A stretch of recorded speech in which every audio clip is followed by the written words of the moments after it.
LSG ने CSK को हराया, सीएसके का प्लेऑफ फंसाया। जी हां, एलएसजी जो कि खुद तो बाहर हो चुकी प्लेऑफ के रेस से पूरी तरह, लेकिन उसने एक अहम मुकाबले में सीएसके को बड़ी शिकस्त देकर के सीएसके की प्लेऑफ में पहुंचने की उम्मीदों को बड़ा झटका दिया है। अगर सीएसके इस मुकाबले को जीत जाती तो वो नंबर 4 पर पहुंच जाती और फिर उसे अगले 2 मुकाबलों में सिर्फ और सिर्फ एक में जीत हासिल करके प्लेऑफ का रास्ता तय कर लेना था। लेकिन इस अहम मुकाबले में सीएसके की करारी हार के बाद अब सीएसके के रास्ते और भी ज्यादा कठिन हो चुके हैं, लेकिन इसके साथ साथ कई सारी टीम भी अब फंस चुकी हैं। यानी एलएसजी ने कुल मिलाकर के कई सारी टीमों के लिए रास्ते खोले हैं तो कई सारी टीमों के खेल को बिगाड़ भी दिया है।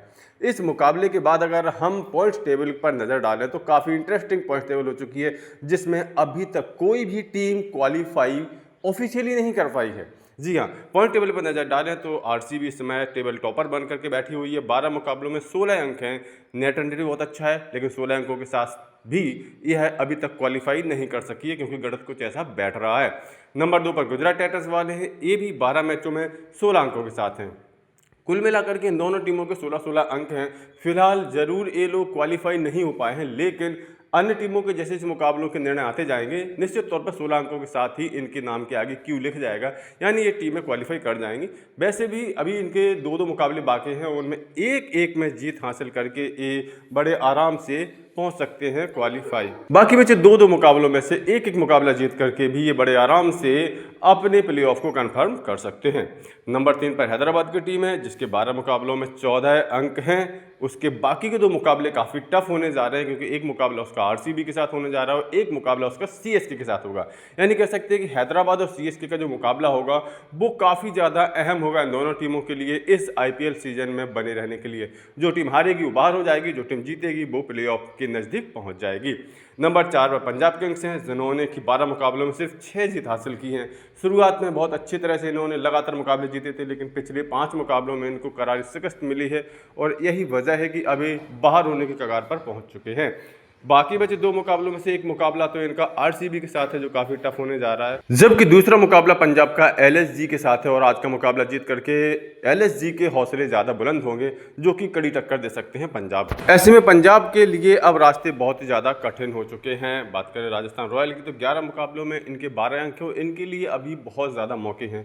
3 मुकाबलों में से कोई से 2 मुकाबले अगर जीत जाएंगे तो बड़े आराम से क्वालिफाई कर जाएंगे प्लेऑफ के लिए। और इनके जो मुकाबले बाकी हैं वो डीसी, एमआई और एलएसजी जैसी टीमों से हैं, जो ऑलरेडी बाहर हो चुके हैं, जिनका प्रदर्शन कुछ खास नहीं है।